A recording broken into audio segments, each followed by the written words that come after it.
Hey guys, welcome back to Exploration Wellness.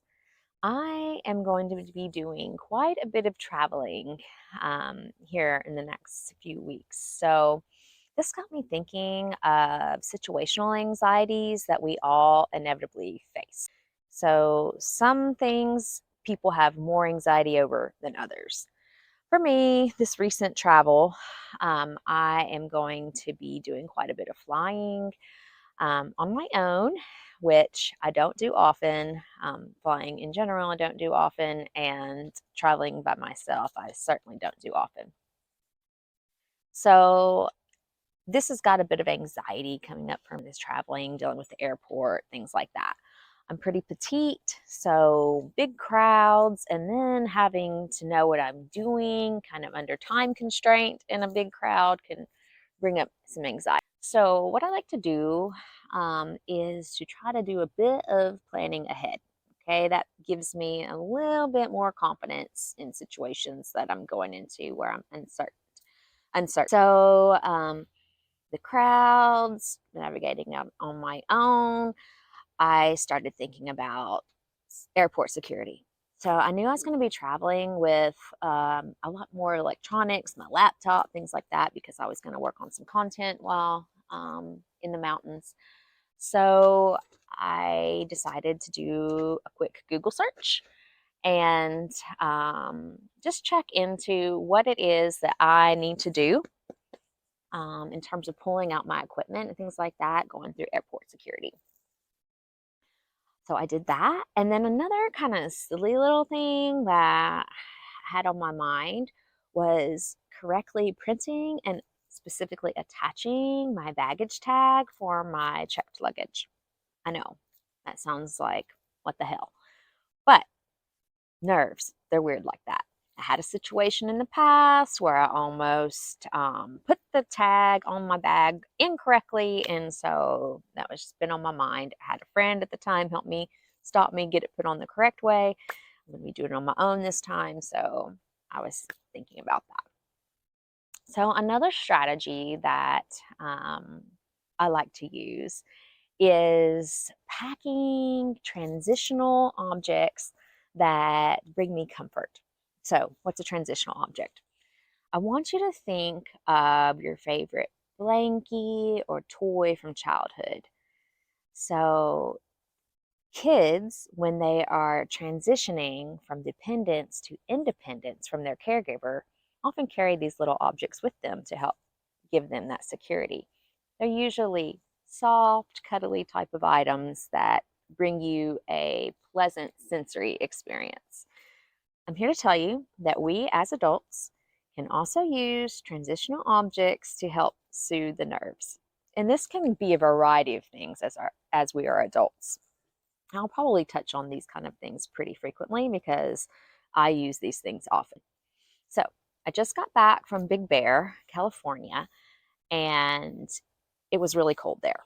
In fact, they had a foot of snow drop on the mountain the night before I was leaving. So that was perfect. I knew I was going to pack my favorite scarf that a very dear friend of mine made for me. It's soft and it was made with love just for me. So I kept it on my carry on so I knew I had access to it on the plane as needed. I also knew I would wear my favorite necklace, which I'm pretty much always wear and rarely take off. Um, it's significant for me because the chain was given to me by a dear childhood friend. I've had it for years, and the charm was given to me by one of my most favorite people in the world, my grandma. So I often will use this in situations where maybe I'm needing to do a bit of grounding. Grounding. Maybe you've heard the term. What is it? Really, it just has to do with sinking back into our body, getting out of our busy, busy thoughts. Okay. So I mentioned anxiety typically comes from the unknown, the what ifs, but it can also come from the should haves of our past. So, what ifs, should haves. The should haves morph kind of into the future because it's typically things that we regret or have various emotions on and we're worried about them repeating, making the same mistakes.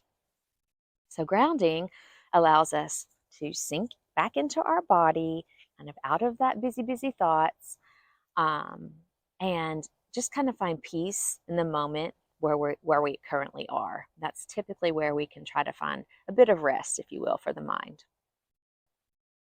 Okay, so we'll continue to talk more about grounding and those strategies throughout our journey on exploration wellness, I'm sure, because it's one of my favorite things and one of the most useful tools that I use in various ways.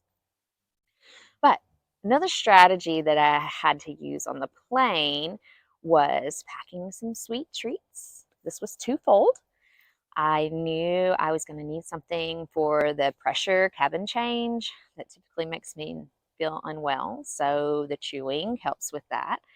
And then the sweetness, that sugar rush, gives me that nice dopamine release that kind of helps with the nerves as well.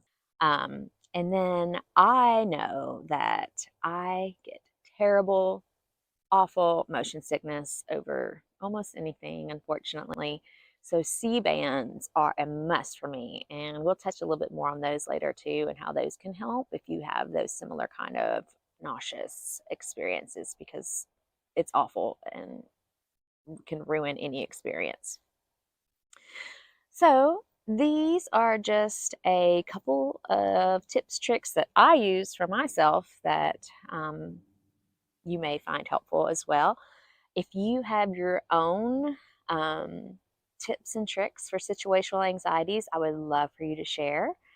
Really, the point of all this is just, if you have a situation coming up that's bringing up some uncertainty, a bit of planning, a bit of thinking ahead on that can really help build some confidence to help deal and lower some of the anxiety that comes up.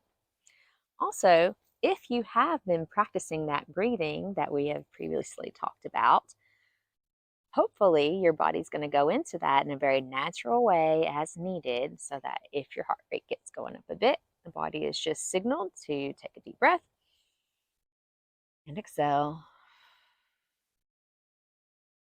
And if you're not quite there yet, that's okay. Just a reminder, the more you practice, the more your body learns that muscle memory and will learn to activate that in a very natural way. So just as you think of it, take a deep breath and exhale.